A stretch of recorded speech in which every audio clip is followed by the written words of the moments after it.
I'd just like to welcome everybody here today and really appreciate the fact that it's so beautiful outside that this is a real sacrifice, but we hope that when you hear our presenter today, you'll think that it was certainly well worth it because we have a great speaker today is our featured speaker for the NORA Symposium. And I'd just like to advise you that this is a collaborative effort between the Midwest Center for Occupational Health and Safety Education and Research Center and the Upper Midwest Agricultural Safety and Health Center. And Bruce Alexander is the director of that. Well, I'm the director of the Midwest Center, and Bruce will be talking to you shortly. So anyway, I appreciate the great participation. We're talking great audience of staff and students, faculty, various colleagues and friends and advisory board members throughout the whole region. So that's very exciting, and we appreciate your joining us. And we're especially honored with our featured speaker today, who's going to address a topic that's relevant not only to occupational health and safety, but to the general public as well, as you all know. Before we commence the program, though, I just want to thank a number of people who've contributed significantly to this effort. This is not a small endeavor, and I know how much effort has gone into the planning and delivery of the symposium today. I particularly like to recognize Diane Campa, who is the coordinator for the Upper Midwest Agricultural Safety and Health Center. Diane, raise your hand. I saw you come in. Sorry, I didn't see where you sat. Also, Dr. Pat McGovern, who's our deputy director for the Midwest Center. She'll be introducing our speaker shortly. Deb Grove, who is our center fiscal officer. Deb, I know she's here someplace.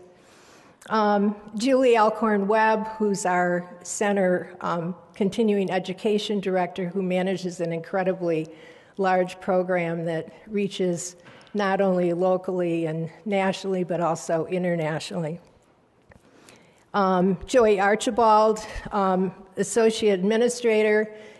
She is also a great webmaster and is also a wonderful photographer, so she will be taking pictures as we go throughout the day.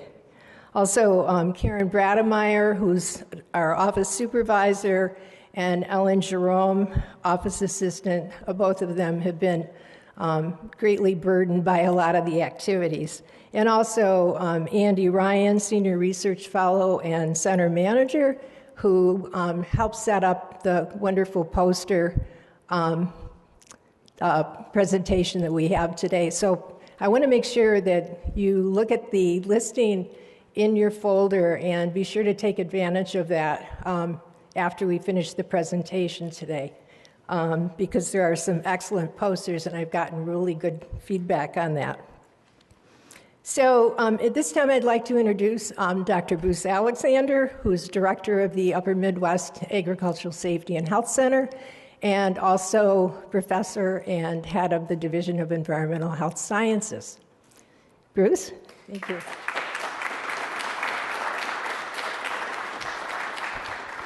Thank you, Sue. I wanted to welcome everybody on behalf of the Division of Environmental Health Sciences, where these two centers are housed. I am, as Sue said, I'm also the director of the Upper Midwest Agriculture and Safety and Health Center, which is funded by the NIOSH Agricultural, Fishing, and Forestry Program. And this program is really the only federal effort that looks after the health and well-being of the people that produce our food. And it's also always appropriate to think when we just enjoyed a number of nice snacks before we came in here, and those snacks are brought to us by people who go out every day and do hard work, and it sometimes put their health and well-being at risk because the jobs that they do are difficult and sometimes dangerous. And our center, like the Upper Midwest Agriculture, the Midwest Center for Occupational Safety and Health, is dedicated towards keeping those people well and safe. And so I'm very pleased to have our guest speaker, Tom Wickizer, today. Opioid use following up on occupational injuries, an incredibly important problem that is growing and facing. I think you'll see that he's been looking at this in the occupational arena for a number of years. So with that, I'd like to introduce to you the Dean of the School of Public Health, Dr. John Finnegan. And I'd like to say that Sue and I also like to thank John and the school for being very supportive of these two centers over the number of years. More welcoming. Thank you all for being here today. This is what you're doing here is so close to the heart of what we do in public health. Going through the poster presentations outside and thinking about that in terms of our political climate, there is more and more need for folks like yourselves, students, those of you that are working professionals, more and more need for you to communicate the value and the return on investment of what we do. And we have perhaps a more skeptical public than we used to have. And this isn't about blind advocacy, but it's about what I would call educated advocacy, in the sense that what we do in public health always has to be grounded in data, in evidence, in good science. And without that, I don't believe that there are a whole lot of pathways to improving the human condition. So I very much appreciate your presence here. All of us will need to do a better job to help the public understand the value of what we do. And keep in mind that it's not a one-off destination. It ends up being a journey for all of our professional careers. So thank you very much for being here. This is important work. And especially thank you for being here on such a glorious day outside.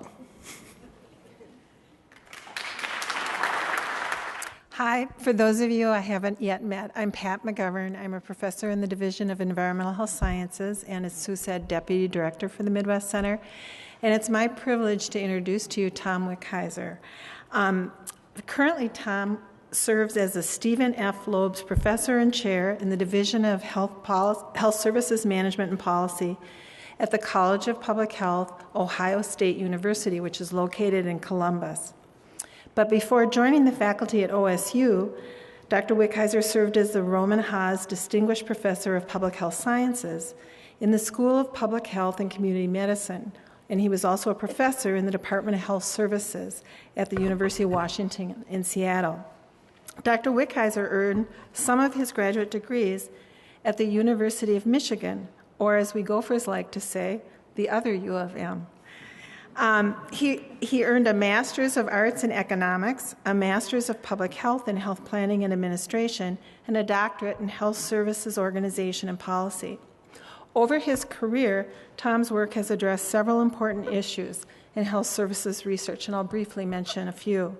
His early work in the 80s and 90s evaluated organizational management and financial issues in hospitals and healthcare systems, cost containment strategies and community-based health promotion, drug and alcohol programs, and managed care.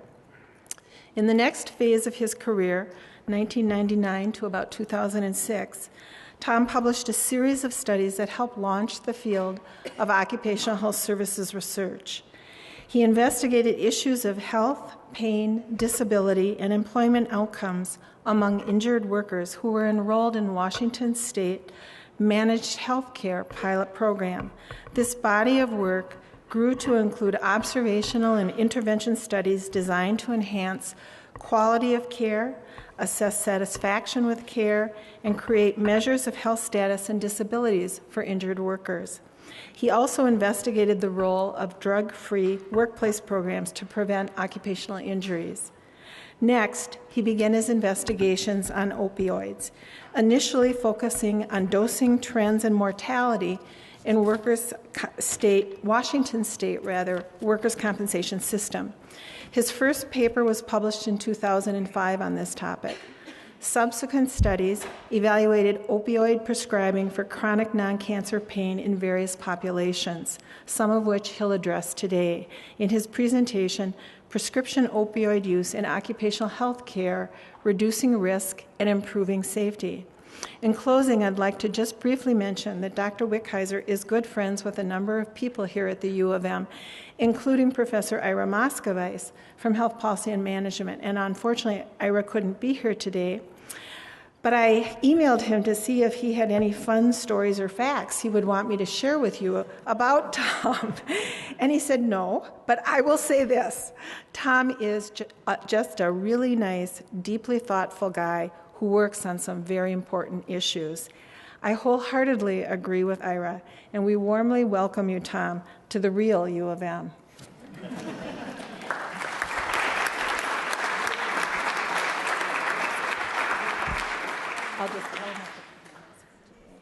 So our plan, you guys, is that Tom is going to talk for about 45 minutes. Then he'll stop and take questions from the audience for about 15 minutes. And then we hope that you'll all join us afterwards for more treats and posters. Well, thanks, Pat, for those nice welcoming remarks. Actually, I'm a native of Minneapolis, so it's great to be given the opportunity to come today and speak here. I want to extend a thanks to everybody who put this event together. I know how much work these events take. Actually, thinking back though to Ira, what he didn't say was that many years ago, when he was out at the University of Washington, we used to have Sunday morning, no equipment tackle football games. And sometimes I was on Ira's side and sometimes I wasn't, but they were always fun events. And that was in the days when Ira was probably somewhat faster than he is now, but he wasn't real fast even in those days. But all kidding aside, it's great to be here and to be given an opportunity to talk on what's a very important topic, and it's a topic that's been in recent years much more in the news, but it's also a topic that, as I'm going to say, for reasons I think I'm not sure that anybody can pinpoint the particular reasons why this problem basically flew under the radar screen for really the better part of a decade, if not longer, while tens and tens of thousands of people in this country were dying of it. Had this been an infectious disease problem, it would have probably been in the national news every night.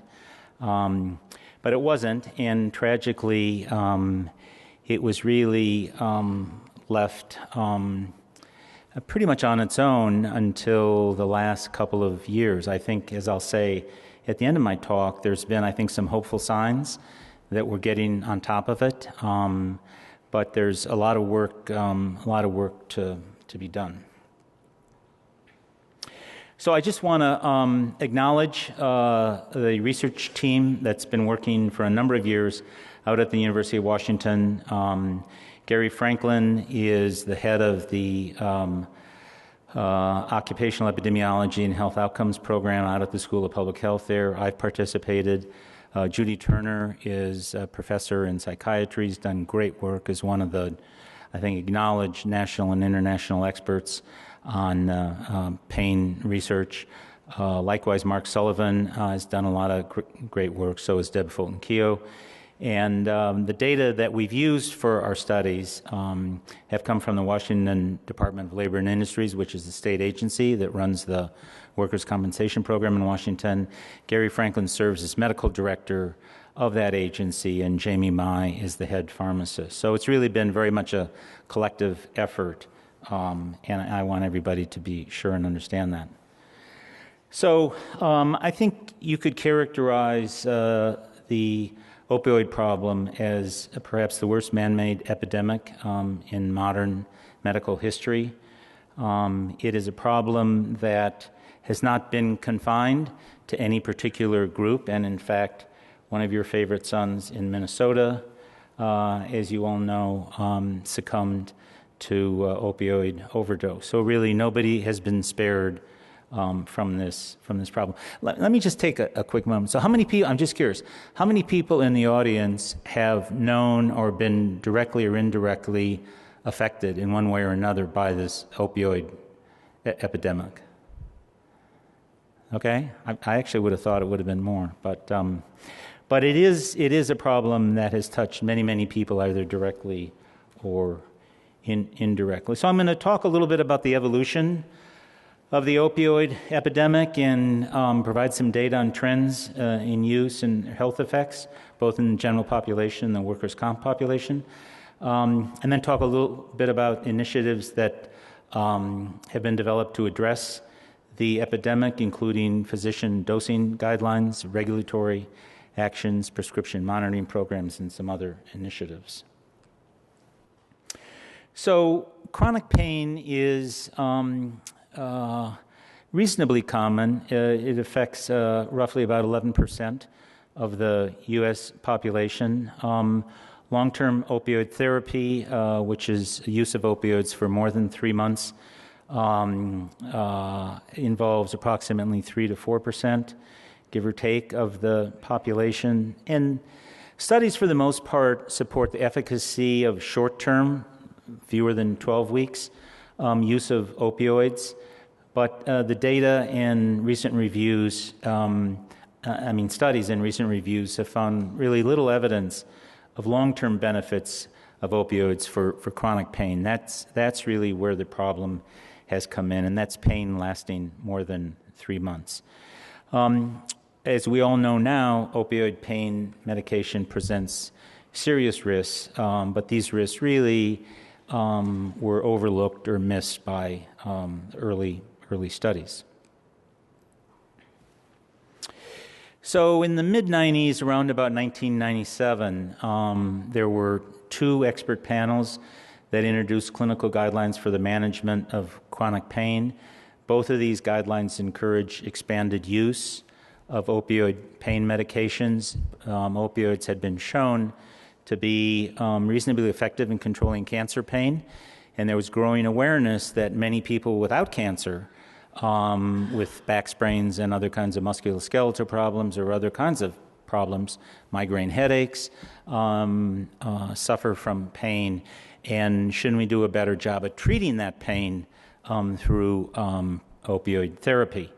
So that was a perspective that was well intentioned. I mean, I think there's no question about that. I think part of the problem was we really didn't at that point in the mid-90s have sufficient understanding of what some of the potential harms and risks were of using opioid therapy to control chronic pain. So experts continued to advocate for improved pain management, and states complied by enacting new regulations promoting improved pain management. From 1997 to about 2007, in that 10-year period, sales of hydrocodone and oxycodone increased about 4-fold and 9-fold. So a big increase as the state regulations were relaxed, as there was greater advocacy in the pain management community for wider use of opioid therapy, and so on and so forth.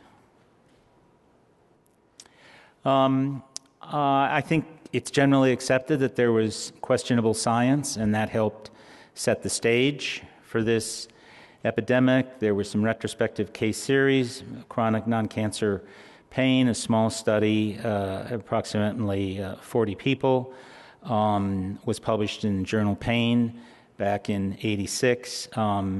It showed that 2/3 of that small sample was used under 20 milligrams morphine equivalent per day. A fairly small percentage used more than 40 milligrams. 24 out of the 38 had acceptable pain relief, but there was no gain in social function or employment. It was documented, and the conclusion was that opioid maintenance therapy can be a safe, salutary, and more humane alternative. So you had a growing body of work, a number of studies that suggested more or less the same thing. And, you fast forward 10 years to 2006, and by that time, over 10,000 people in Washington State in public programs, so that's Medicaid, predominantly Medicaid and workers' comp, were on over 100 milligrams per day. So huge increase in the use of opioids. So we need to understand kind of how it began in order to consider, pathways for altering the epidemic. By the late 1990s, at least 20 states had passed new laws, regulations, or policies moving from near prohibition of opioids to use without dosing guidelines. For example, in Washington, the law was that no disciplinary action will be taken against a practitioner based solely on the quantity and or frequency of opioids prescribed. Laws were based on, as I said before, basically weak science, but good experience with cancer pain. And thus there was no ceiling on dose. And the axiom was for more opioids if tolerance developed, and pain basically was viewed as kind of the fifth vital sign. Aggressive marketing played into this. It certainly wasn't the only reason, but it did play a role in this. In 1995, the FDA approved Oxycontin, which is the long-release form of oxycodone, in 10, 20, and 40 milligram pills. It was thought that the long-acting, the time-release formula would lower the abuse potential, and claims were made based on that. The FDA approved Purdue making advertising claims of lower abuse potential. Sales increased dramatically. So that by soon after that, in the late 90s, annual sales hit $1 billion.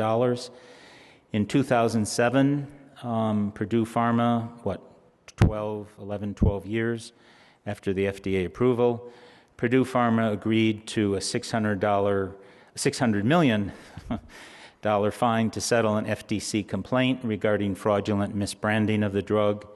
3 or 4 of the upper management executives agreed to pay roughly $35 million to settle a criminal complaint regarding misbranding. So clearly, marketing played into this, although again, it certainly was not the entire reason for the epidemic. So by really about 2005 or so, there began to be some early cautions about the use of opioid for managing chronic pain. Epidemiological studies are less positive and report, this is a quote from a paper, and report failure of opioids to improve the quality of life in chronic pain patients.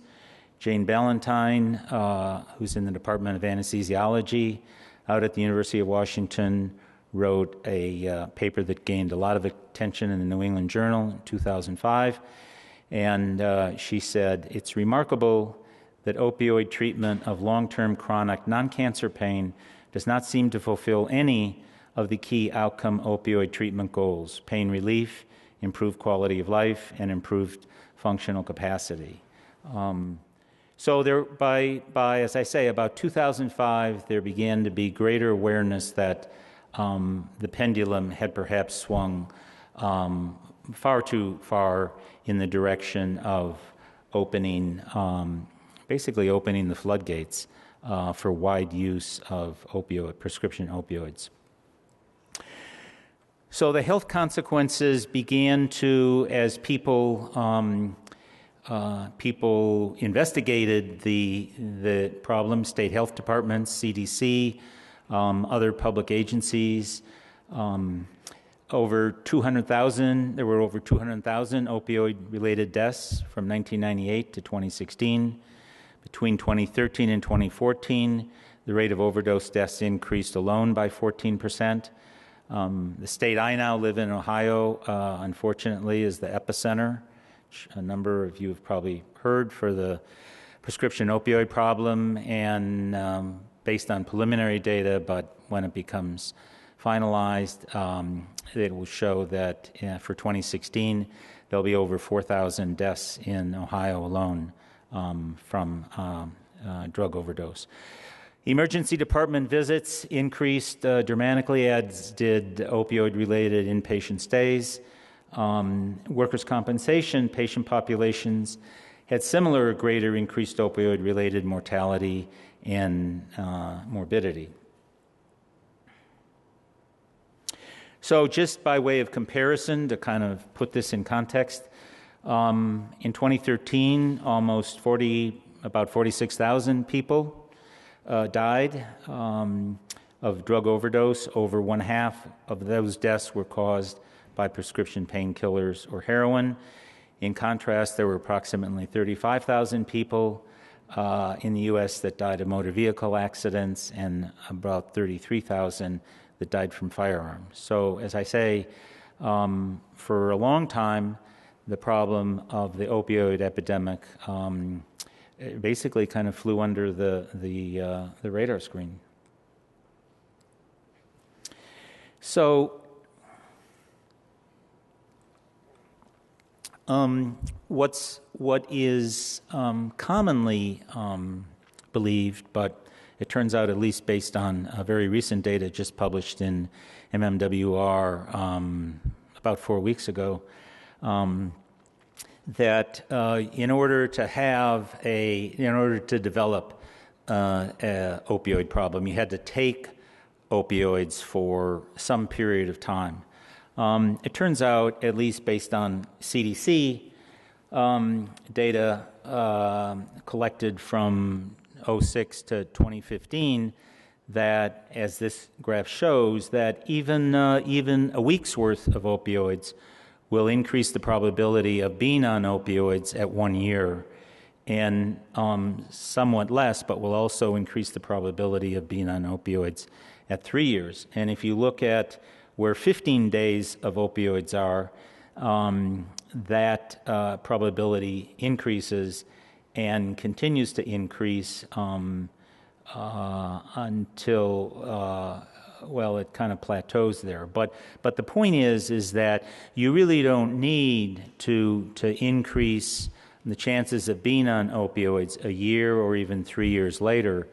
A fairly small initial quantity of opioids, 7 days, 14 days, certainly 30 days, will increase that risk.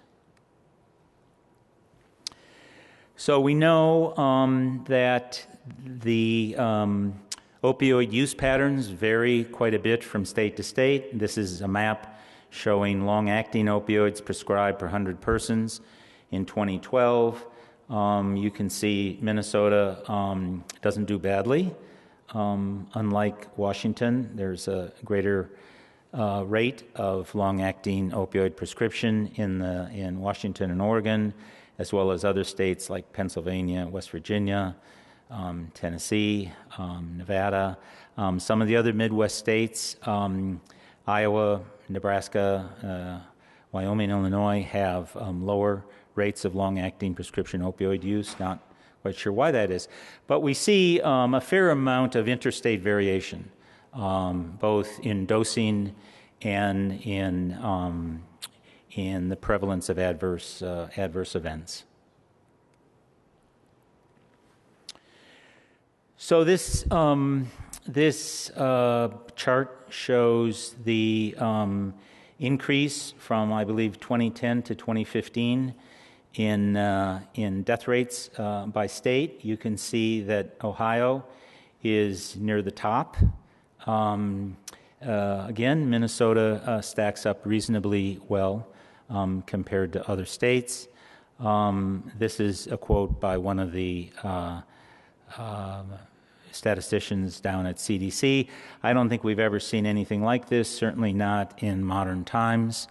So certainly by 2015, 2013, the alarm bells had sounded loud and clear and CDC, along with state health departments and other agencies, had begun to take concerted action.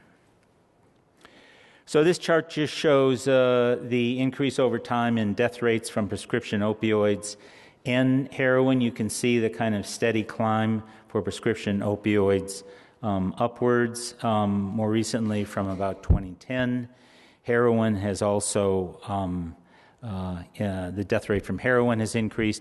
Some people have suggested that the uptick in the death rates from heroin in the last several years is a function of efforts to restrict prescription opioid use.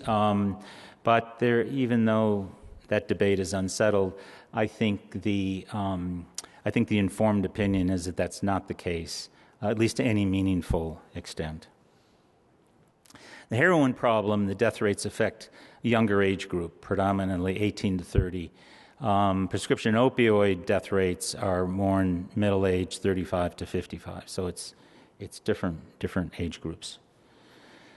So this slide, I don't know how many of you have read or saw in the news. It got quite a bit of press attention. Study by two Princeton economists, Case and Angus Deaton, published in 2015. And what this shows is from 2000 to 2015, the difference in deaths per 100,000 from different causes. And you'll see, diabetes, chronic liver disease, suicides, lung cancer, and then poisonings. And they make the point in this paper, and it's kind of captured in my that text to the right of the graph. The rapid increase in mortality among lower educated whites is associated with increased use of opioids. It's been characterized as the deaths of despair. And as someone living in Ohio, the southeast part of the state is part of Appalachia extends to that. And it really is a very tragic situation in parts of West Virginia, parts of Kentucky, Appalachia broadly. A lot of people there, generation after generation. The coal mining has basically gone away. They have fairly little reason to be optimistic about the future. And I think the data that this graph captures in terms of poisoning indicates, beyond just the tragedy of the thousands of lives that are represented by that line, the fact that so many people in this country, in Appalachia and elsewhere, are really at a point of, pretty serious disillusionment with their future. And I think, as I was saying to Pat earlier, I think there's an underlying message for public health here, that public health is obviously all about prevention. And if you think about it, in order to be successful, you have to have some commitment, some investment in the future, or you're not going to invest either in terms of individual behavior or collectively through our political institutions.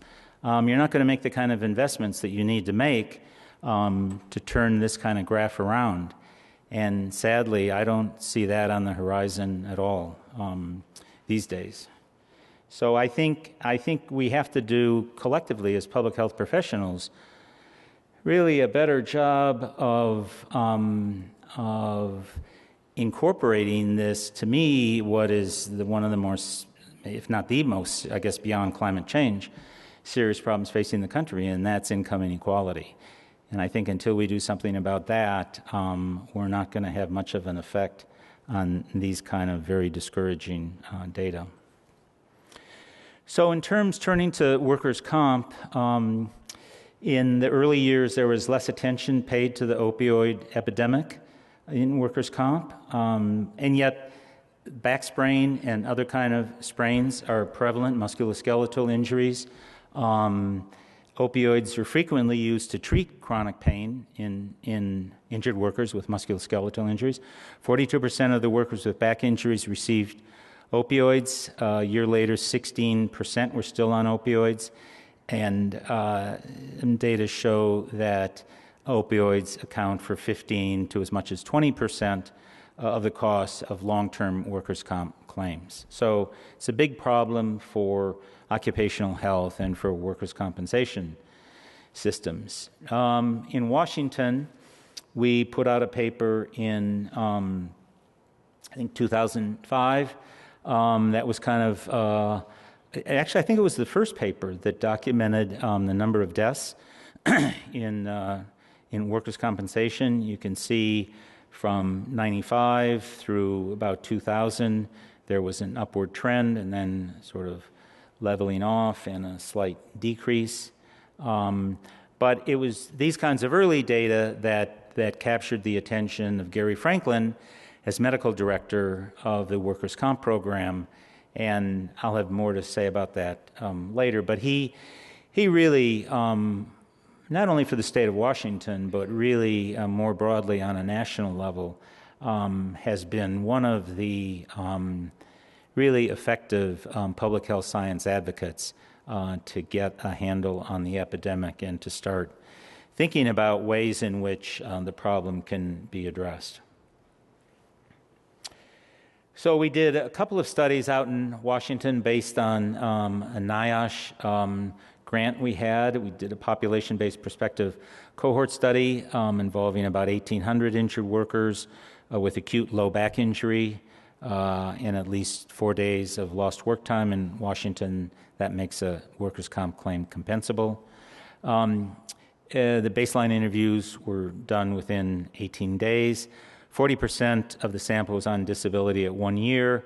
But the important thing we learned from this study was that receipt of opioids for 7 or more days, or at least 2 prescriptions, or 150 milligrams per day, doubled the risk of disability at 1 year, even after adjusting for pain function and even injury severity. Oftentimes you do these kind of cohort studies and there's a problem with selection because the people that are more seriously injured are the ones getting the opioids, but we actually were able to control for injury severity. So in another study, it was the same kind of thing, same cohort, the 1843, and we found that the strongest predictor of long-term opioid use was MED in the first quarter. So again, the kind of take-home, I think, point here was that what a particular patient gets early on in either an injury episode, a workers' comp claim, or just early on for other problems outside of occupational related problems, is really important for predicting whether or not that patient is going to be using opioids in 6 months or a year or whatever. So there started to be, I don't know that these are 4 studies published between 2010 and 2014. They were the kind of studies that generated evidence indicating association with dose level and risk. The study by Dunn was published in Annals of Internal Medicine, was done out in Washington State at Group Health Cooperative. I'm less familiar with the other studies, but 3 of the studies certainly show that beyond about 50 to 99 milligrams, the risk of an adverse event goes up substantially, and it increases even at 50 milligrams, but it really increases after 100 milligrams. In the meantime, shown, and I apologize for the small print there, but just to make the point, there were growing efforts in different states, Washington State, but Connecticut, Ohio, California, all started moving towards changing their regulations with regard to opioid prescribing.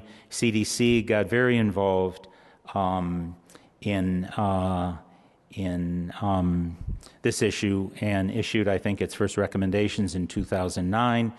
They set a limit of 120 milligrams a day. In 2009, that was somewhat controversial because we really didn't know what was the safe level. We had some data to suggest that even as low as 50 milligrams, your risk started increasing, and after 100 milligrams, it increased even more rapidly. But there was really no consensus on, so what should be the threshold dosing level? But I think it's safe to say that the accumulating evidence shifted the tide in favor of addressing the opioid epidemic in a number of ways. Here, balanced on the scale's effectiveness against the multiple risks and harms associated with use of opioid for chronic pain. At the same time, public knowledge improved. I don't know how many of you have had a chance to pick up the book Dreamland. I would recommend it. So there were a number of popular press accounts, and in fact, Pat just told me today, I guess today's paper, the Minneapolis paper has a piece on research coming out of the Minneapolis VA indicating what others have shown, and that is indicating the risks of using long-term opioid therapy. So popular press accounts of the epidemic helped to raise public awareness and created pressures for regulatory action.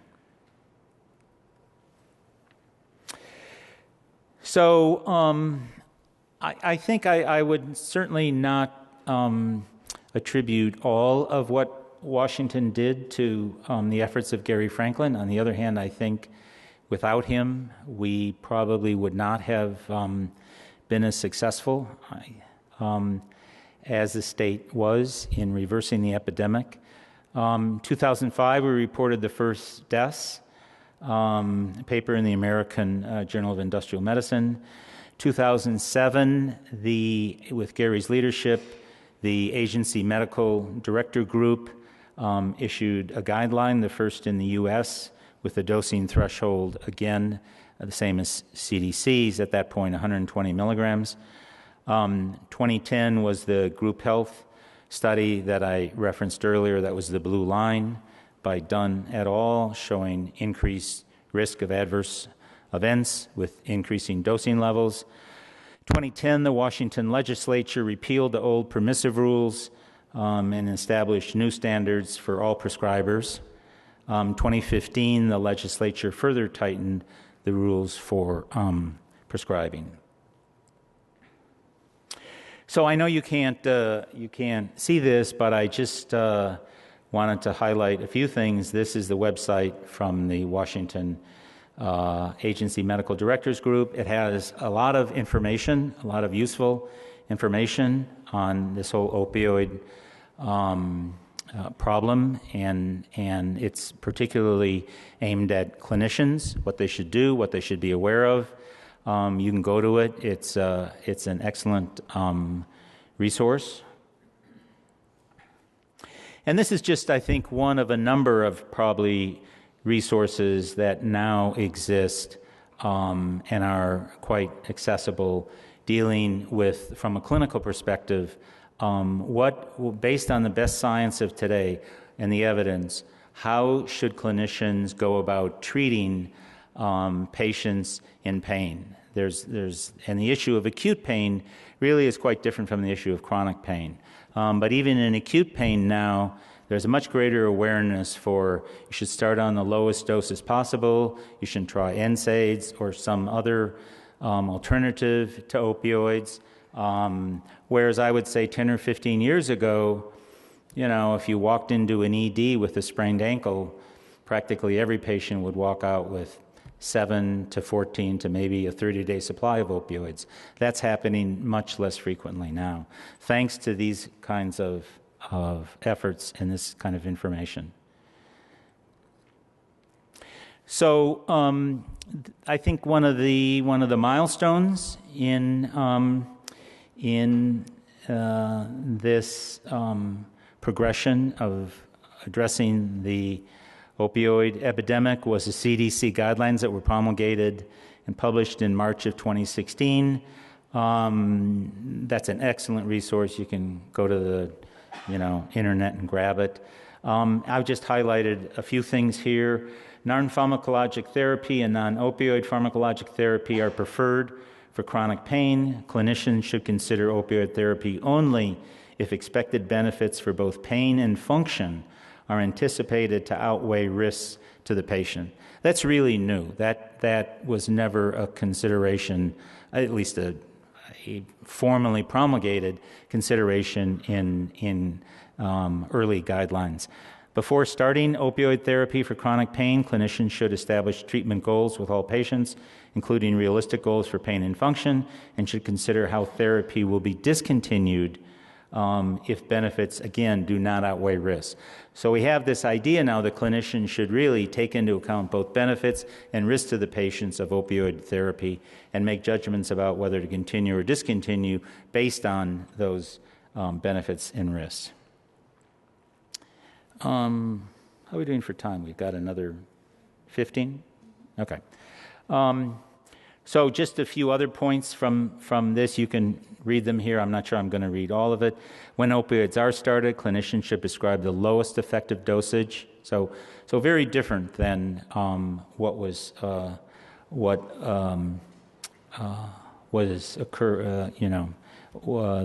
message about prescribing in the past. Prescription drug monitoring programs have been around for a while, certainly in some states. They have become an important resource. The Prescription Drug Monitoring Program Training and Technical Assistance Center at Brandeis University is a terrific resource. A lot of smart folks there. They know what they're doing. They provide a comprehensive array of services, support resources and strategies to PDMPs, federal partners, and other stakeholders to further the efforts and effectiveness of PDMPs in combating the misuse, abuse, and diversion of prescription opioids. So the idea there is that this is what Ohio has. I'm not as familiar with what Washington has. If you're a physician or a dentist, any provider, and you're prescribing a Schedule II opioid, I think Schedule II or III, by law, you have to go to the PMP and see whether that patient is currently getting prescriptions. That doesn't necessarily mean that you can't prescribe them. And then when that patient goes to pick up the prescription at the pharmacy, the pharmacist by law must do the same thing. So it's a way centrally to get a handle on A, the issue of doctor shopping, and B, to accumulate data on what's the volume of opioid prescription. But the folks at Brandeis are really terrific. They came to Columbus for a day. They gave us a workshop. They're just fabulous. So another aspect of the efforts to combat this opioid problem is really redefining care, and in particular emphasizing collaborative care. So it's a type of integrated healthcare developed to treat common behavioral health conditions. Originally mental health, but now it's been broadened. It's used for pain and other conditions. It's team-based care based on 5 core principles. And I'm sorry, this probably won't show too well. Accountability, patient-centered team care, evidence-based care. Measures are based on treatment to the target group, and it's population-based care. So nothing so new here. It, in a lot of ways, resembles the Ed Wagner chronic care model. But the idea also, there's a timing issue with this step care, collaborative care. And this is data produced for Washington State by the actuaries for the workers' comp program. And as many of you know who work in the world of occupational health care, most injured workers go back to work relatively soon, 2 weeks, 3 weeks, so that by a month from injury, over 50% have gone back to work. But you'll see that this curve, there's a sort of inflection point at a couple of months, and then it flattens out. Right. So if you're going to intervene to do something about this problem of chronic pain, you can't do it at 6 months. That's too late. You really need to do it early on in the episode. We developed, as part of this NIOSH grant, a simple 6-item, again, I apologize for the small print, but a 6-item a screening document, a form called the Functional Recovery Questionnaire, used to predict the risk of long-term disability. And the questions, we validated it, are actually quite simple. During the past week, have you worked for pay? In the past week, how much has pain interfered with your daily work, including housework? Some other questions about, are you concerned or afraid about returning to work? And I forget when we did this study, because we published it a number of years ago. But this is a simple tool, and certainly not the only tool, but it's a way to get a handle on, is a particular patient who shows up at the clinic with some kind of sprain or strain or some kind of other problem related to musculoskeletal injury. Are they at risk for being on disability, long-term disability, and therefore using opioids? And what are you going to do about that to better manage that particular patient? So there's some emerging examples of step care. The VA system uses it. Other people have published their approach. Vermont has a very interesting demonstration going on now. Out in Washington State, the Centers for Occupational Health and Education, which is a initiative that I was heavily involved with as a lead evaluator. They're also doing some interesting, innovative work with collaborative step care. So there's a lot going on to actually change the way that care is delivered to patients who are at risk for chronic pain and therefore at risk for long-term opioid therapy with its attendant potential harms.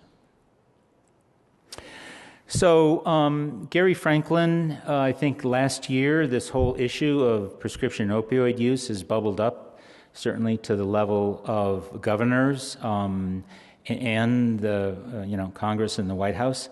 So last year, the National Governors Association, Gary was asked to make some recommendations based on his experience and his knowledge doing public health science in this area.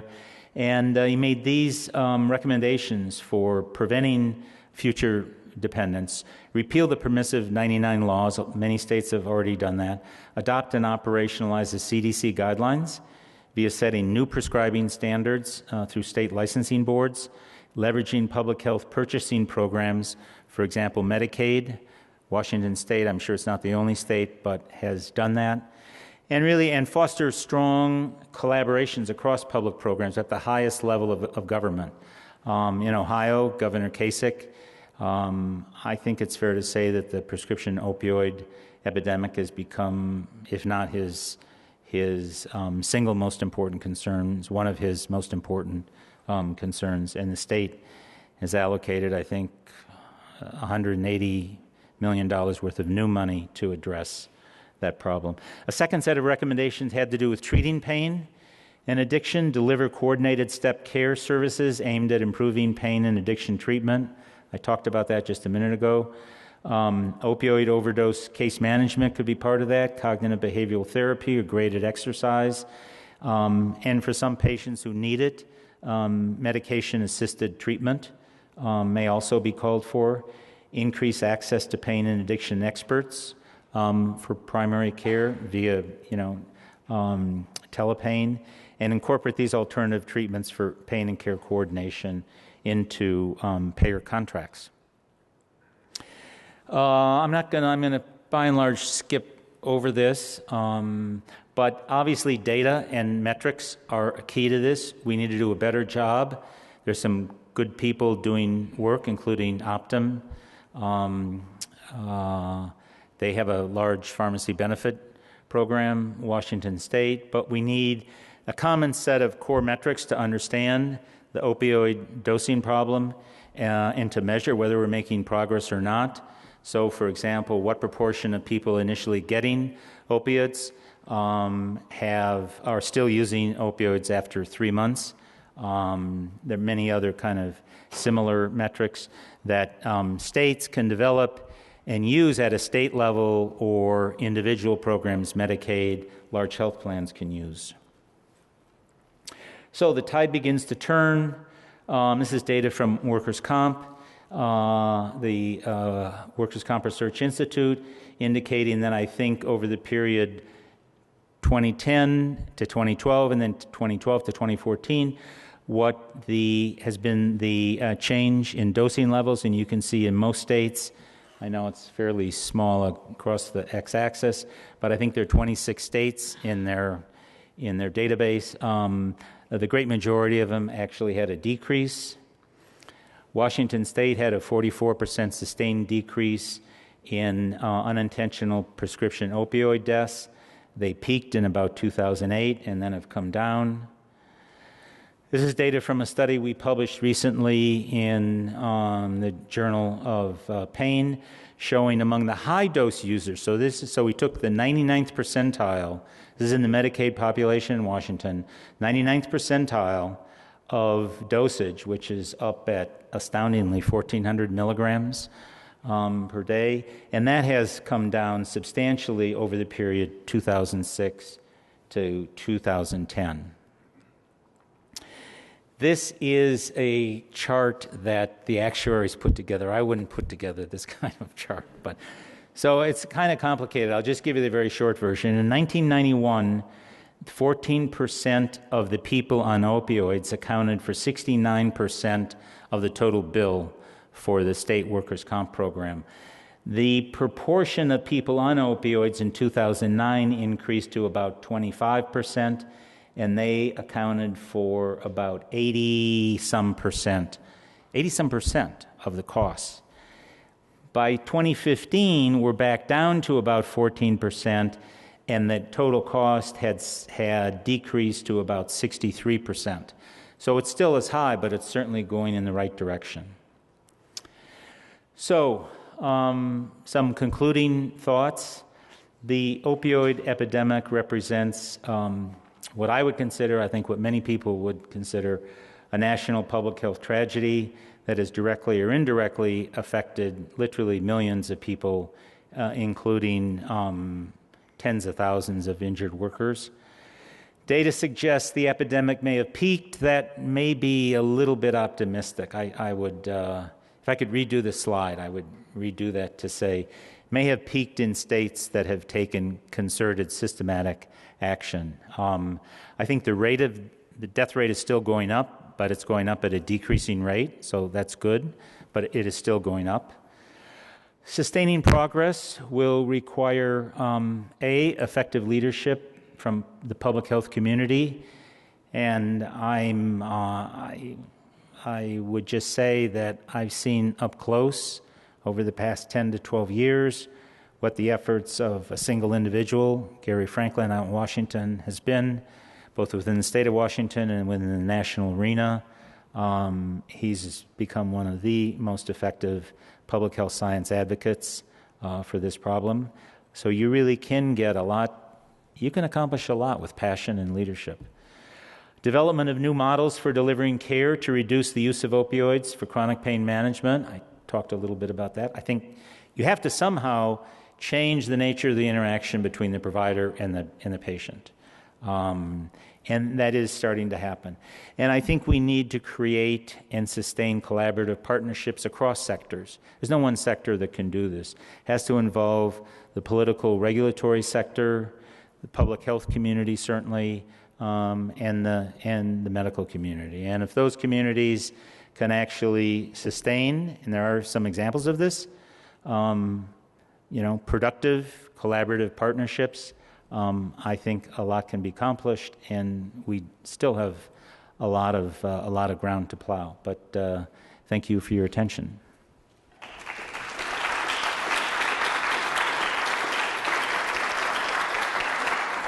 So I think we have time for some questions. Hi, my name is Karen Soderberg. I'm with the Minnesota Department of Health, and my questions relate to two things. One is using data from the prescription monitoring programs to do research on this issue. In Minnesota, that's not allowed. The PMP is housed within the Board of Pharmacy, and only Board of Pharmacy staff assigned to that are allowed to do research, not researchers. And then secondly, do you have any insights on New York and Maine's electronic prescribing requirements? 'Cause we also require electronic prescribing, but we don't enforce it in Minnesota. Yeah. I don't have a handle on what's going on in New York or Maine. My guess is that it probably the access to PMP data vary widely by state. We have a PCORI grant application in where we're going to compare Ohio and Washington. They use different regulatory approaches. Ohio is more educational. Washington's is more restrictive, more proactive, and we're going to be using the PMP programs as part of that research. So at least in those two states, agencies beyond the pharmacy boards can gain access to the data. But I don't know how widespread that is. And I think that's a real oversight. I think these kind of data can tell us a lot, and obviously they're very sensitive. But I think under the right conditions, you could establish adequate safeguards to permit the use of those data. With regard to the workers' comp costs, you shared both the percent of workers' comp costs that go to pay for opioids and the fact that high use of opioids seems to extend the length of time people are on workers' comp. Are there states or national policy efforts that are focused specifically on workers' comp that hold promise in helping to save some of that, what seems to be very unwisely spent money? Well, the Workers' Comp Research Institute in Boston, I'm on their advisory committee, and I reviewed a report a while ago. I don't think it's been published yet. They are fairly active in helping workers' comp. Their members are typically large payers, workers' comp payers, of helping them develop new approaches, new strategies for that.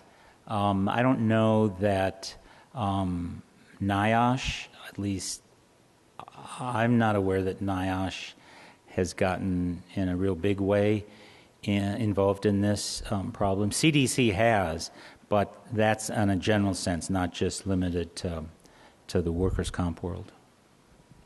Hi, I'm Colin Planup from SHADAC at the University of Minnesota. I'm curious if you have any thoughts as to what accounts for the wide amount of variation across states in the severity of the opioid crisis. Yeah, that's a great question. I'm not, and I could speculate. I think the Appalachian region and other rural states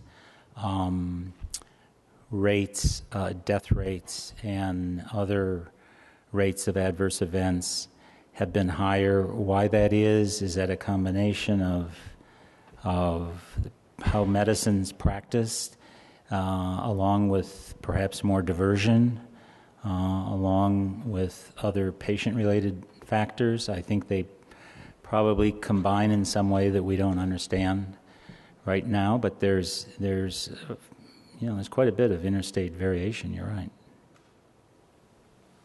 Yeah. Hi. I'm back here. I suspect that you can't really shut down the production of opioids at the source because they're making way too much money.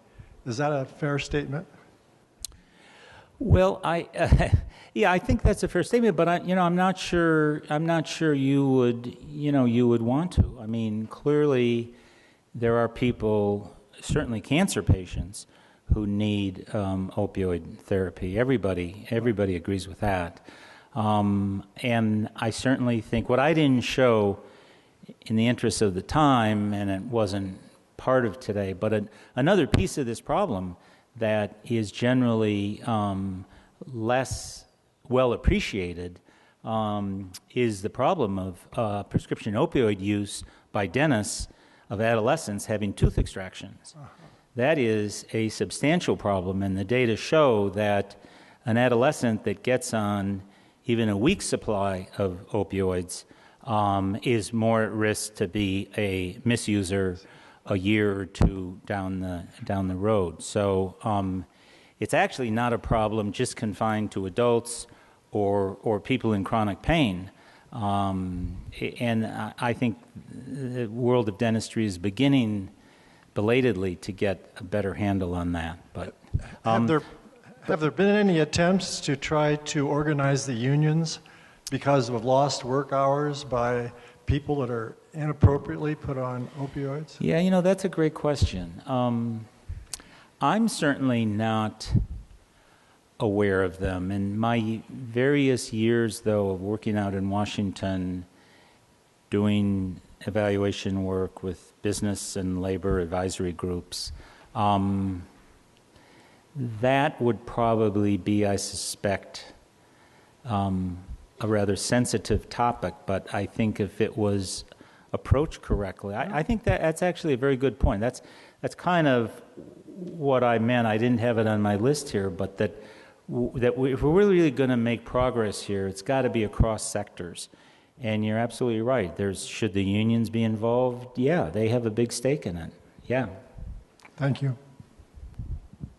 Down here in front. Tom, I was curious, when you look at your collaborative partnerships, one of the things I'm thinking about is that, those are really great for the issue of, dealing with treatment and dosing. Some of the earlier points you were making about income inequality and who do we need to get to the table, because if the folks in Appalachia have complete despair over no economic future, then who is the group that can help? And I can't help but think about, the Federal Reserve banks, particularly the one in our region, were really ahead of the curve in talking about issues of income inequality and the need for preschool education and how important pre-K education was, particularly for that age group, and doing demonstration projects to help, because they know that if we catch kids young and give them what they need, that they'll be more successful in school and hence a better workforce for the region. Are you aware of any groups like the Federal Reserve banks getting involved with this whole issue of, somehow jump-starting some of the economies in these really desperate regions? Yeah, that's another great question. I am not aware, but that's not to say that nothing is going on. I think that, at least the way I read the newspapers and the tea leaves, that there are pretty strong headwinds right now blowing against that kind of effort. I think, even Alan Greenspan, head of, ex-head of the Federal Reserve, a few years ago publicly acknowledged income inequality is a huge problem. We have to do something about that. And yet, as far as I can tell, we've made absolutely zero progress. And I won't launch into my political, politics, but I live in Ohio now, and if anybody's here from Ohio, don't repeat what I'm about to say. But it's true in other states. You've read what's going on in Kansas, what's going on in North Carolina, what's going on in other states, and I have to be frank.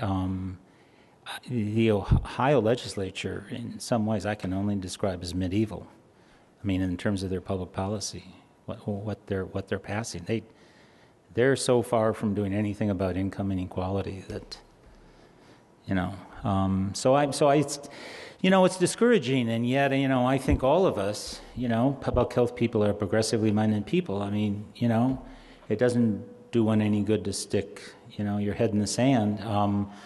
A physician that I mentor at Ohio State a number of, just as one small example, so what can anybody do, so they've got together a group. A woman was in the course I teach, kind of an advocate, somebody out there, and so they've started a kind of local physicians group to try and lobby to the extent they can, or at least inform the legislators on health-related, political matters.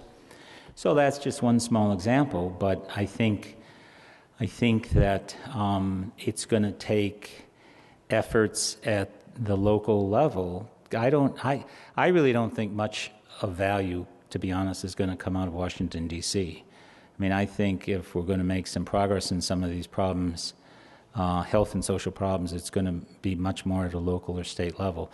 And I think people think the same in terms of climate change. It's going to be more at the local or state level. It's not going to be at the federal level.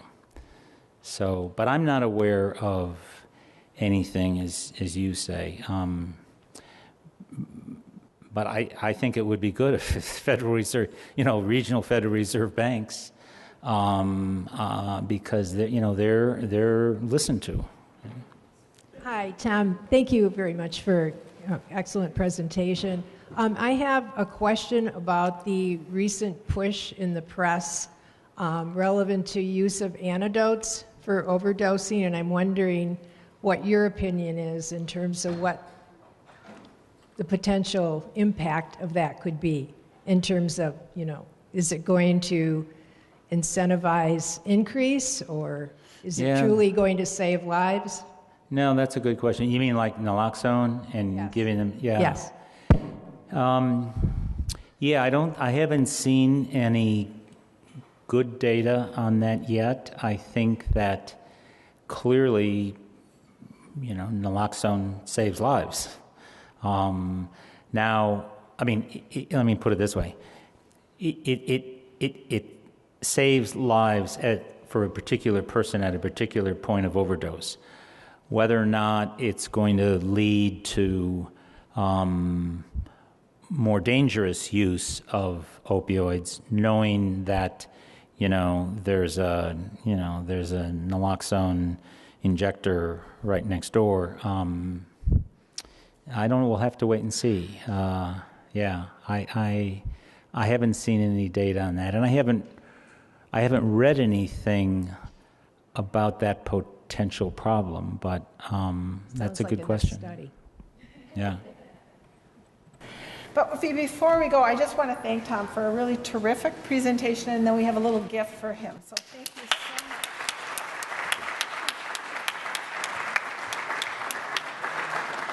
So this is just a token of our appreciation for you. It's a book written by a Minnesota author who is a faculty member here at the University of Minnesota. Her name is Julie Schumacher. And the book is called Dear Committee Members, and some of you may be familiar with this book. But it's a hilarious farce, but poignant novel that's structured around a series of letters that this English professor is asked to write for junior colleagues, lackluster students, and even former lovers. And so it's really a mix of social criticism, comedy, and righteous outrage. And so everybody who's read it ends up with tears in their eyes. So I hope you enjoy it half as much as we do. All right, thank you for that.